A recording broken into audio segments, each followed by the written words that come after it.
because you got to see it. Check this out. This should bring back some memories. And I am a big Batman fan? Yeah, this is definitely big. Check that out. Funny. And they sound great, man.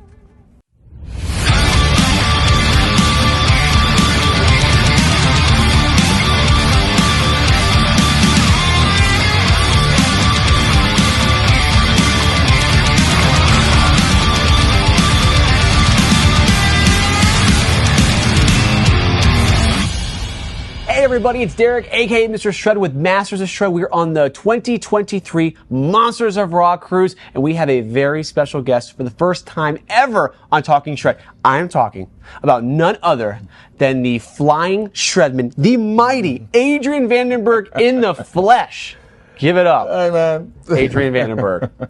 Thanks. How's the cruise been treating you so far? Well, after an introduction like this, nothing can go wrong. See that? It's been really, really great.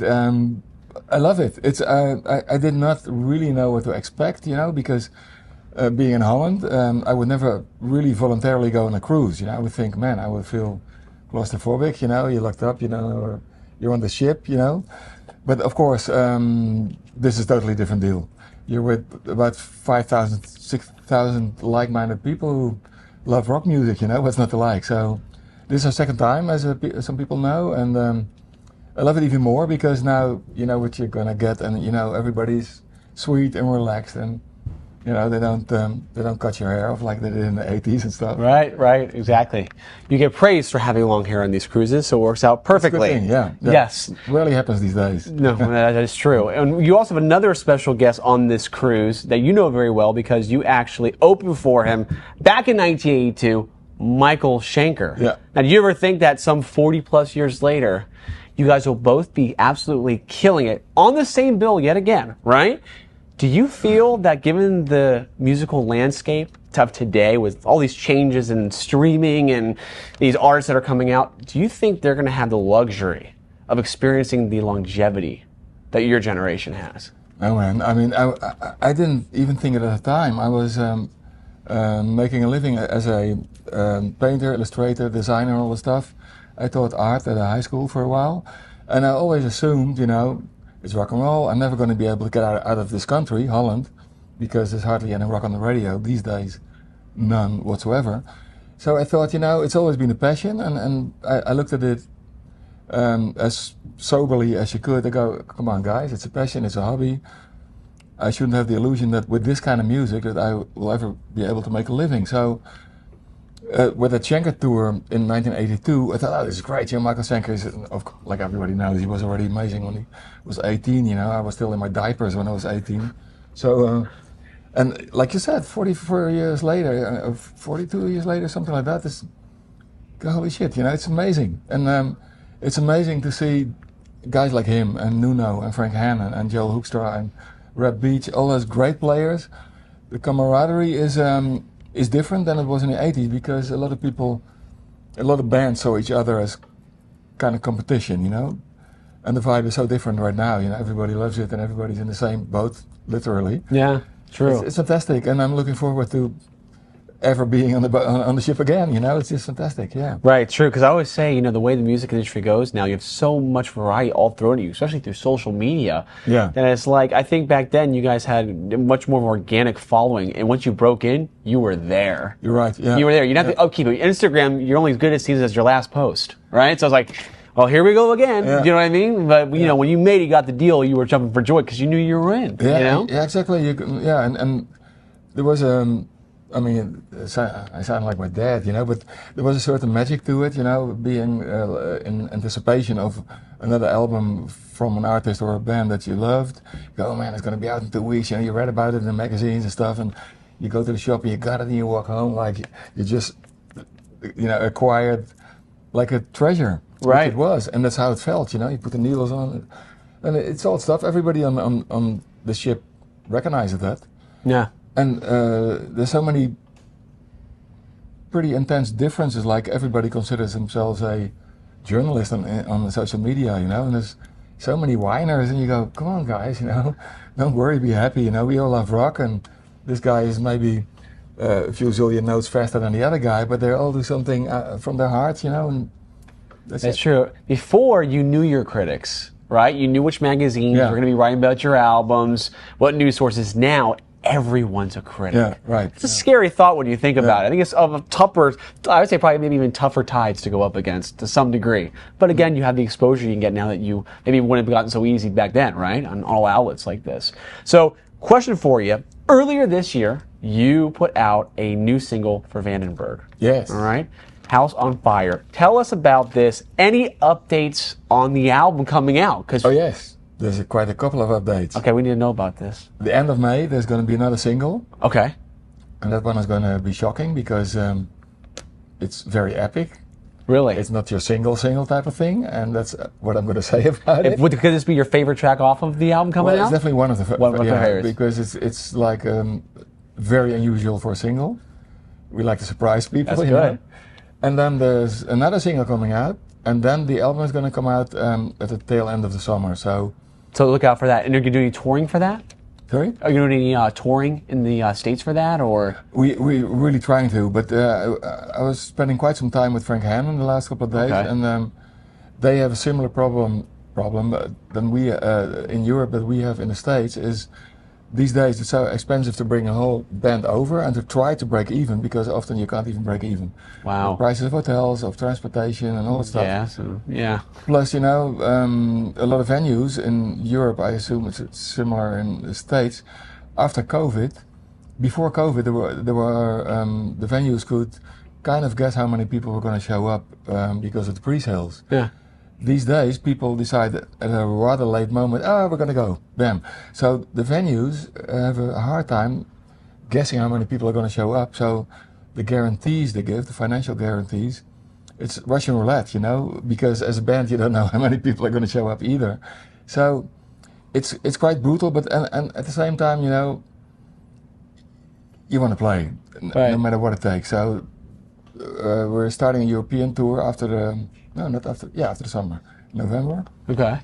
And hopefully do some stuff in the States. We finally have a co-management in the States, so that's going to be a little easier to talk to the right agents. That'll help. Stuff, yeah. Oh, it helps. So we got to look forward for that then too. Maybe it's a new music video for that track that you're going to release for that too in May. Yeah. Okay. There's some serious stuff coming up. Heck yeah. Okay, so let's talk about something else. We're going to go back a bit to 1 year, 1988. All right. A lot of things happened in '88. We were introduced to the #1 bioexorcist, Beetlejuice, and Nike. Right. Nike taught us to just do it. And Peavey released one of the most iconic shredrageous guitars of that period. I'm talking about the one named after this guy right here, the Peavey Vandenberg. We're going to have to talk about this because I've covered this guitar a lot on the page. You guys all know it. Let's talk about how this guitar came about. Was this just your brainchild, or did someone help you in creating the fiddle slots? Tell us about that. Yeah, it was my brainchild. What happened was as soon as Whitesnake broke that huge, you know, there's like guitar companies bombard you with all kinds of stuff. I played a couple of ESPs for a while, but I always had my Les Paul with me and my Fernandez at the time, which was my signature model.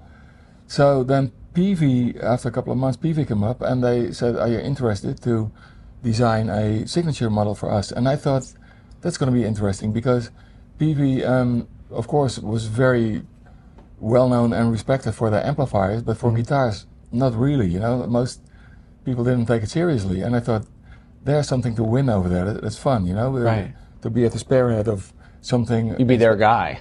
Yeah. Yeah, and otherwise, you know, if you join like a big company like Ibanez or whatever, there's so many guys there. Everybody knew already those guitars are great. So I said pretty much right away. I said yes, great. So I designed that guitar by sticking pieces of paper on my hotel rooms because we're in a different hotel every day. And made sketches, you know, and first small one, bigger, and then the frame the right size. And I went a bunch of times to the Peavey factory to work with the Peavey people to developing the pickup, the way I would like it to sound. I used to work on my guitars before that, so I knew kind of what it takes, you know. And I wanted to keep it simple at the same time, just like a 2-volume. Yeah. Knobs, and that's it, you know. Tone. I mean, I don't really know anybody who uses the tone, you know. Right. You do it in your amp, basically. So I thought keep it simple. I wanted the pickups slanted. for the reason to even if it's a tiny little bit, to make the higher strings sound a little thicker because Yeah. it's close to the neck. I don't really know. I've never been able to hear the difference, you know. But I thought it looked cool because the shape is already kind of off, you know.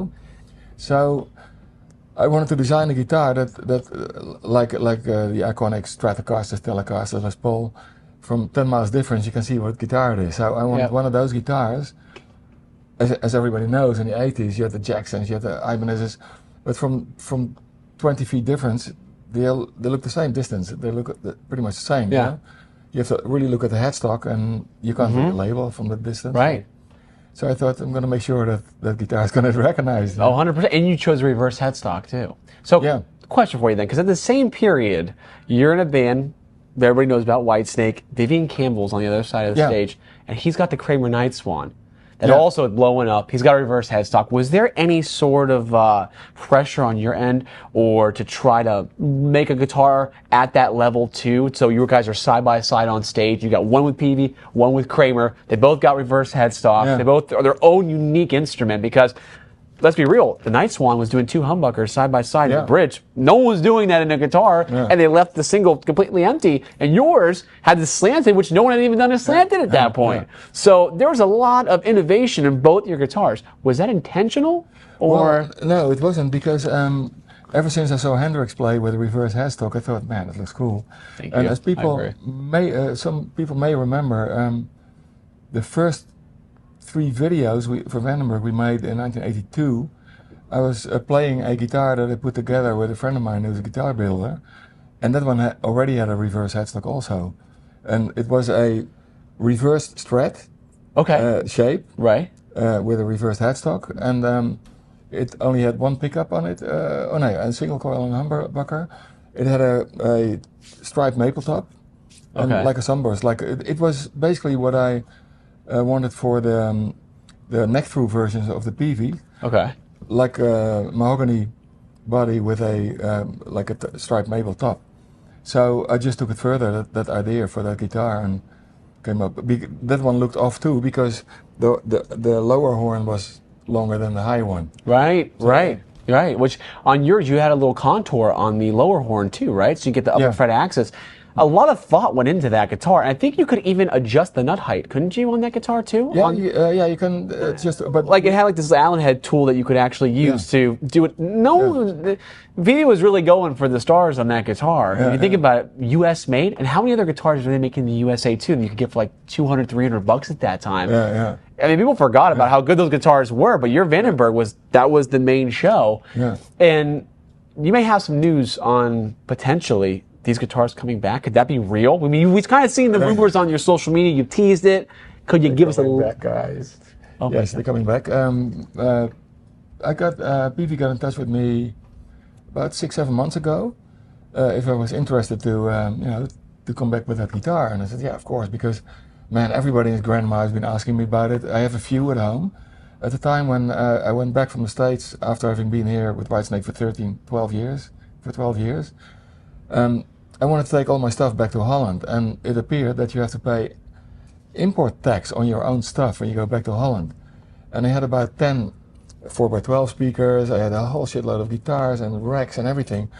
I thought, man, I'm gonna go fucking bankrupt if I have to pay import taxes on my own stuff. So I decided I'm gonna have to slim it down a little bit, so I kept it to a certain minimum. I think I brought about 5 or 6 Peaveys with me, maybe 7. Really? But I had about 15 or 16 because I also had a bunch of prototypes and all kinds of stuff, you know. So my tech, I thought at the time, you know, in a couple of years nobody's going to care about a Peavey guitar anymore.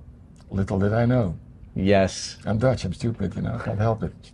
So, is there any sort of timeline? Have they already started to work on how to make these models? I had the first couple of prototypes already. You do? It's going to be amazing. Is there any crazy finishes you're going to do on these guitars? Eventually, the first couple of ones that are going to present at the European Guitar Show, we tried to make NAMM this year. Wow. But the prototypes weren't ready yet because we really want them to be the way they should be. And the craftsmanship is amazing. I mean, it's even better than back then. Wow, really? There'll be a lot of attention Plus, we switched to Floyd's. From the 𝙎𝙃 2700s, the right? 𝙎𝙃 became quite complicated to get parts. Yeah, it's tough to find those bridges too. Yeah. So I have one. I got one. I told him a little about this before we started. I got a Guitar Center find before these guitars really broke about 3 years ago, and I want to make sure I didn't talk about them until I got one because I know the price is going to go through the roof. $500 with a case. So I had it all set up, and I said, all right, let's do something crazy. I want the 𝙎𝙃 gone, which I got hell for from people on the forums. Why would you bastardize that guitar? I had it rerouted for a Floyd, because again, it's a little easier at this point to get Floyd parts, and if you're working out a distribution deal, I mean, you probably get a much better deal on that, right? So, long story short, I'm going to show you mine. So I want to make it unique. I always said, 𝙎𝙃. I called the 𝙎𝙃. I said, if Batman ever had a guitar, it would look just like the 𝙎𝙃. With the fans you got in the headstock and the, I loved it. So I went and had it go to town on it. I'm going to show it to you here because you got to see it. Check this out. This should bring back some memories. And I am a big Batman fan. Yeah, this is definitely big. Check that out. And they sound great, man. I mean, people don't realize how ahead of the time these guitars were. They still are very technically performance-based, you know what I mean? Yeah, and at the time I came up with this really thin neck because most necks are more chunky, and I talked to Peavey about it. Is it possible to actually make a strong neck like this, but really comfortable? You don't even realize it's there, you know, you just fly all over the... Let me ask you, have you ever snapped the neck on one of these? Because I always thought they're so thin, I was scared of breaking them. I got an anecdote for you. On the 1990 tour with Whitesnake, I don't know if you ever saw my solo bit in those tours. Yeah. At the very end, I went wheelie, wheelie, wheelie, wheelie, and then threw the guitar up in the air about 10 feet, 20 feet, I don't know how high, and then caught it with one hand. You can see it on the Donington live show, and it always went well until we played in I think it was Brussels, in Belgium, at the end of the 1990 tour, and I was playing that I usually play the pink one with the maple top. Rocket pink, yeah. Yeah. Oh, right, what had maple top in it? Okay. Yeah, it had a that one, yes. curly maple top. It was fucking gorgeous. It looked like velvet, basically, like pink velvet. Pink velvet. So I threw the guitar up in the air, and that was the only time that I just missed it. After about having done it 100 times or something, it fell on the headstock and it bounced cartwheels over the stage to the side of the stage. I thought, that one is gone. It was even in tune. There's a little chip off the top off. You're kidding. It's ridiculous. Wow. So I just played it the rest of the show and the rest of the tour. That's why I've been scared of that, because I'm like, you know, this is going to be, I don't want to break anywhere because I'm thinking I'm going to break because it's so thin, but that's a testimony really right there. It landed like this, and then it went ding, ding, ding, ding, you know, like, it looked like the Olympic sports games for guitars. Oh my gosh. And yours is going to have a Floyd Rose on it, right? Yeah. Are you guys doing stainless steel frets at all? Yeah. Oh my gosh, we're going to have stainless steel. Yeah. This is great. So this has Evo Gold, but I will tell you, getting a nut for this thing was a bit of a pain in the ass. I've tried to find a 𝙎𝙃 nut to fit, and didn't do it. So yeah, they're coming back hard and heavy. I'm happy I got this one. So, oh, now we're going to test it right now. That was test 1, 2. There it is. Test 1, 2. There it is. Test 1, 2. Vandenberg. Okay. I got a coincidence with the Joker. Yesterday, I did a painting class over here.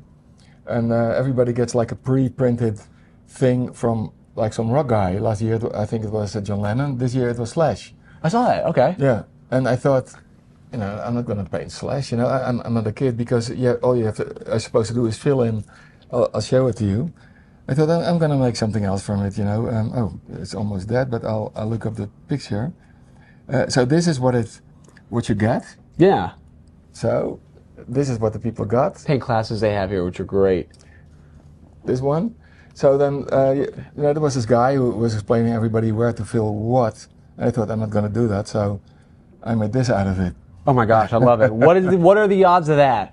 That is perfect. So there was I meant to be into the clown, and then you are in the Joker. And then we bring it with the Jack Nicholson Joker right there at the same time. Man. That is great. That is great. So we can maybe look out exactly for another release of that guitar reissue coming up. Well, if it's gonna be the next guitar show. Yeah, that's something to look out for there. And I'm assuming you're gonna have different models, or maybe just one standard there. Or no, it's gonna be at the German trade show. We start with six versions of the neck through. Later on, they're going to come out with a bolt-on, and I have a bunch of ideas for different Oh, versions. that's what I want to talk about. Okay, people don't realize you're an accomplished airbrush artist. You've done many of the Vandenberg album covers. Well, actually, a lot of people think it's airbrush. It's actually oil paintings. That's what happens when you go on Wikipedia. You see what happens? I blame the internet for that. Okay, so there you go. Yeah. So, but you have done the album covers of some of the Vandenberg albums, and the new one coming out looks like the same style of art. So did you do that one too, I did it too, and that was the first time since 1986 that I painted back in that style again, because over the years it became much more expressionist, abstractish and stuff. And, so I thought it would be cool to keep the theme of the sharks, you know, and paint realistically again. I underestimated it a little bit. I think I'll have it done in 3 days. You know, it took me more than a week. The first 3 days I was just occupied with making the sky as close. I wanted the sky to be like the northern light, you know, the greenish kind of. And so I put a lot of layers. It's probably about 15 layers, but I needed to wait for the layers to dry, and then after 3 days, and I had to leave the country 3 days later. So the very last day, when I finished it, it was like 10 o'clock or something. I still needed to pack the next morning. Early next morning, I was going to fly out. I rushed it to a friend of mine actually picked it up and brought it to the photographer the next day, and she sent the digital rendering. It's good thing to yeah, it was just in time, man. You made it. Phew. Well, let me ask you this: with guys like Joe Satriani, who'll be on the Monsters of Rock Cruise next year, that was already announced, it's going to be huge. He does his own artwork on his signature models. He has the Paisley one that just got released from Ibanez. Could we possibly see an Adrian Vandenberg graphic Peavey Vandenberg? Yeah, that's. Have you thought about that? Yeah, definitely thinking about it. Yeah, that would be cool. Yeah, that would have sharks on. Well, the only one that got close, of course, was my Fernandez model. The Fernandez squares, right? So was that you? I did it with tape on that one, and the prototype got stolen at some point, and it floats around in the States somewhere, including the case. You're kidding? I saw Reverb usually has like only one ever for sale. That may be the one that was stolen. There was one, and let's see, another one. What was the other one again? Oh yeah, the puzzle. The puzzle. Yes, that's right. So you did the artwork on that too? Yeah. Wow. Yeah, so you never find the puzzle ones. No, they're rare, and rare. That's a difficult word for rare. I think that guy. I remember this. 𝙎𝙃 Shred's on this boat too with Burning Witches, and I did an interview with her a couple of years back, and she told me that she got her Rocket Pink from the vault at Peavey, and a puzzle one was in there too. Ooh, yeah, I'm sure. Do you still have that? Maybe Peavey doesn't want me bringing that up again because you may ask him for it now. But I'm tracking one down. You are? Yeah, and because I want to have one myself, man. Right? Yeah. God, that's a great guitar, though. All right, so this segment is now something we did on Instagram. We did a post, Ask Adrian, Get Answers. We asked all our followers on Masters of Shred, submit your questions for Adrian. We'll pick the top 3 or 4 to answer question to get answers. And we'll go with that. So here we go. We picked the first one, which comes from Yvonne Studelberg. And she said, which guitar did Adrian play on the new upcoming Sin album? Which could correlate to, did you play any sort of prototype Vandenberg? No, the only one I played, well, a minute, I played one of my older Peaveys on 1 or 2 tracks on the rhythm guitar. I can't really remember, but it was basically my numero uno, I call it baby numero uno. Let's see. It's my Les Paul that I bought new in 1980. Oop, there goes my sunglasses, who cares? There's no sun anyway, so let me check. So I bought this guitar new in 1980 when it just came out. Wow. And the funny thing is, it's still the prettiest heritage that I've encountered. At the time I thought every guitar is going to have a top like this. Yeah. But this is still the prettiest one. It's really faded because it used to be dark brown sunburst. Wow, really? And you know, I kind of, it's really popular to relic guitars now. Yeah. But this is done by my own blood, sweat, and tears, and it looks like well, it has been around for 44 years, you know. So that's seen a lot of gigs, a lot of tours, right? Oh yeah, definitely. And you know, I was only 2 when they bought it. It's 40 part of the family at this point. But I'll tell you what, with all the reissues coming out from Gibson, I think Cesar should maybe take a look. Can you imagine that? If they issued like a Adrian Vandenberg Les Paul signature? You know what I did at the Murphy time? Lab? What I did at the time to make it a little different from like a pickguard somewhere, I hand saw this out. I thought it looks different than another. No kidding. That's why I always recognize it. So if there's ever going to be like a signature one, this is the main difference. That's the main difference. Is the truss rod cover. Yeah. That's pretty good. And I then like I that. come up with the top like this because this top is amazing. Yeah, you don't see them like that anymore, No. you know. And just the craze for Les Pauls in general, vintage, have gone through the roof. I mean, Man. had we all known, I found a clip of Slash talking about going guitar shopping and buying like a '59 for I think it was 18 grand, something like that at the time. Yeah. Hey, look at that, where that went, like over 5. That's a good profit there. I got a 58. Really? And I'm gonna get rid of it because it's too paranoid, you know. It sits in a vault somewhere. I think that's not what a guitar is for, you know.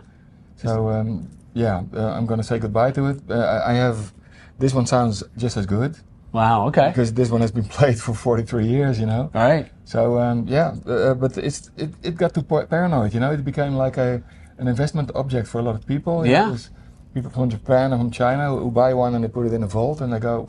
The only guy I think that actually plays them supposedly is Joe Bonamassa. They'll take him on the road and actually play them, in every well, night. he's only got about 300 ones. That guy, man. I know.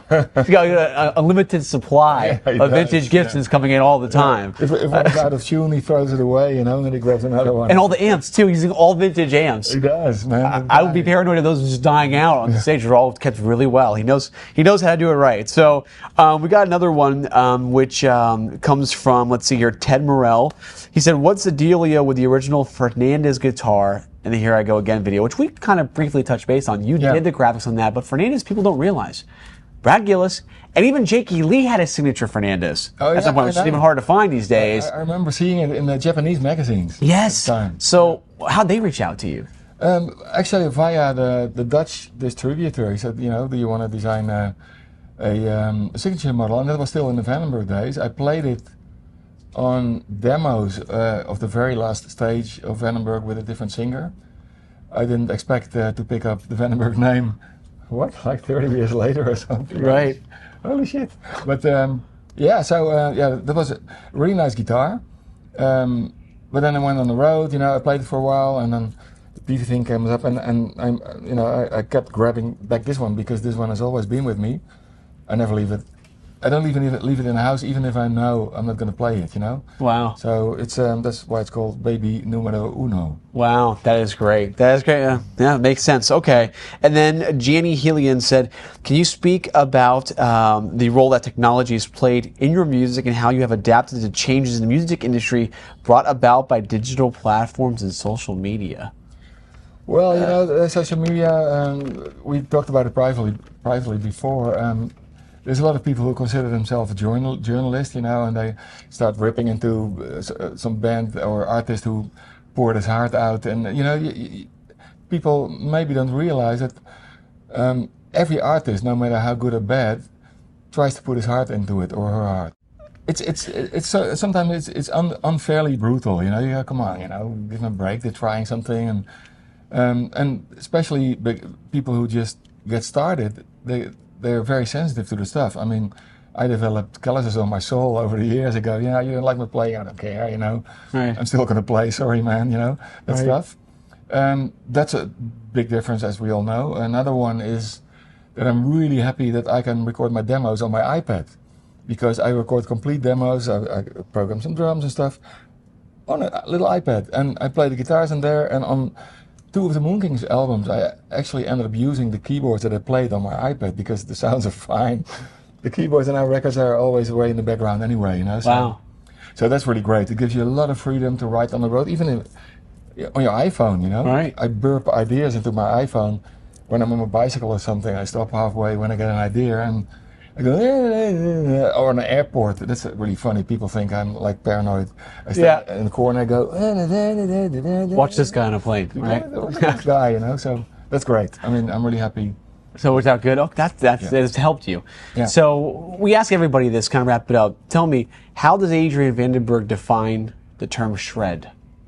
Well, shred, that was a new term to me when I started touring with Whitesnake. Vivian used to go, I'm going to shred tonight. I thought, what does he mean? And of course, it has to do with very fast playing. I don't consider myself a fast player, but some people do. And so for me, you know, I have a hard time defining myself because I try to go for the right note on the right spot, but especially with the right feeling. Yeah. I've always been like a big fan of people like Brian May, Jeff Beck, Michael Schenker, Randy Rhoads, all those guys. You know, everybody can touch me in a different way when they play from the heart, and that's it. Eddie, you know, Dutch. If it ain't Dutch, it ain't much. Eddie is Dutch. Yeah. He is one of the few shredders, if you want to call it that, who still's got the blues thing in there, you know, and he's got the emotion in there. And for me, it's really personal, you know, because there's amazing players, whether it's Bonamassa or Malmsteen or Malmsteen, man. The first, when we started headlining with Vandenberg in 1983, I must have been 5 at the time. Right. And then we were playing 3 shows per night in the Roxy in LA. And Malmsteen just had joined Steeler, and they were one of the support acts, Black and Blue and Steeler. So after the first show, I got hungry. I thought, man, I'm going to get a slice of pizza or something across the road. I came back, and Malmsteen was doing his solo thing. I thought, holy shit. I didn't even know that was possible on a guitar. Because I'm old school, you know. I grew up with Leslie West and the guys I just mentioned, you know. Just back Clapton in his time with the Cream, you know. Yeah. I didn't really get much further than that because I don't really like to practice skills type of stuff, you know. I just start playing and I think, oh, this sounds okay. I can't read notes. That sounds nice. And there's always music bits floating around in my head. And I saw Malmsteen play. I thought, man, maybe it's time that I start practicing, you know, because it's wow. Guy, man. He was probably 19 at the time or something. Yeah. And at the same time, you know, like I mentioned before, I got touched by melody. It could be like a really simple melody. Like I mentioned Leslie West, it was one of my first heroes. The intensity with how he hits the note in like in a song like Mississippi Queen or something. And that's the stuff that made me want to play guitar. And Hendrix, you know, like the first note of Stone Free. Yeah. When he hits it, when he rips into the solo, the way this play, everybody can play that lick. But the way Hendrix tore into that lick, holy shit. Legato too. That's crazy. Yeah. Well, who's your favorite shredder? Past, present, or future? Shredder, and then you're talking about like straight up shredder. They got the, you know, the way you classified. Who's your favorite then? Past, future, present, overall. If you had to pick the ultimate, who would it be? The total pack. A shredder or player? Shredder. Shredder. That would be Nuno, because Nuno. I mean, we played on with my former band Vandenberg's Moon Kings. We played on the same festival, and Nuno is the nicest guy. He came up to me and he said, "Mr. Vandenberg, can we take a photo together?" I said, yeah, I'm supposed to be the one to like you. He said, yeah, when I was in my high school days, your playing influenced me, and that was for me. There's no money that can, and the same happened with Frank Hannon. You know, that's something that means so much more to me than money, because that's how I look at my influences. You know, you keep passing the torch, and I'm lucky I'm still here. You know, both physically and mentally, kind of. So that's really beautiful. But so. Nuno, I actually told him twice, the last time too, but the other day as well. For me, he has that combination of blues and soul, and still shred like crazy. Man, the solo and Rise. I mean, the whole world is talking about it. And I told him, I said, man, everybody's talking about the solo. He goes, it's easy. I go, yeah, for you, man.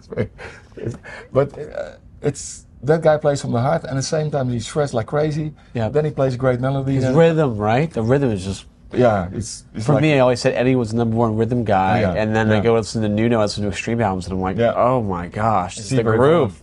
Yes. You know, he didn't even need a rhythm section. He goes. You don't realize that either. Yes, great players. Great. Awesome. Well, I gotta tell you, man, it's great to have you here. This opportunity to finally get you on the channel, because we talk about them a lot. We show your guitars a lot, so now we got a lot more information about that. I think we got a lot of Peavey Vandenberg buyers coming up here very shortly. So, good. Enjoy the rest of the cruise. It's the Monsters of Rock Cruise 2023, Talking Shred. Where can people follow you at on Instagram? Let's see, on Instagram, I have a couple of pages under my own name, Adrian Vandenberg, official or something, and there's like something they call a fan page, because within 3 weeks I reached the maximum. What the fuck did I know, you know? And then on Instagram, there's Vandenberg Band, and there's my own thing, Adrian Vandenberg, whatever. If you look, just make sure, because there's a lot of imposters, unfortunately. Oh, of course, it is true. But you can tell when you have 1.5 follower in North Korea, then you know that it's not the right. Right, because I have 3 followers in North Korea, you know, so. There it is. And also watch out for the new album coming up soon. Please do, yeah, because it's going to be, you're going to like it, I think. There it is. I think so too. And you follow me at Mr. Shred Official or at Masters of Shred. And if you haven't subscribed to our YouTube already, what are you waiting for? You want to see more stuff like this? You got to do it. So subscribe to that and follow Monsters of Rock Cruise and get out here on the next cruise. Joe Satriani is going to be here too, and probably you too, maybe, right? I hope so, because I love it, you know. And awesome. That works. It's just great. All right. Thank you guys for tuning in. Thank you, Adrian. You guys have a fantastic day, night, wherever you're at. Tune in for more.